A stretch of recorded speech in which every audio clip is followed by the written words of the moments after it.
Welcome to TGIF Weekly Instructional Videos. My name is Wesley Gleason. Today's topic, we're going to talk about how to have more fun in the rain. Tip number one, what I really need you to do is I need you to keep your hands dry.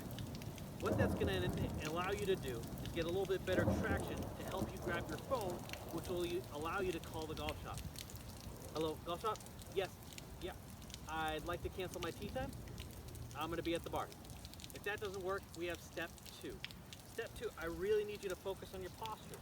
The reason why the posture is so important is because it is going to allow you to get into the golf cart a little bit better.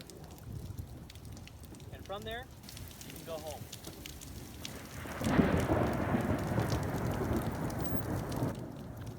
And step number three is course management. You're really going to have to focus in on this one because this is important. There's going to be a lot of golfers out there and you're going to have to navigate around all those golfers.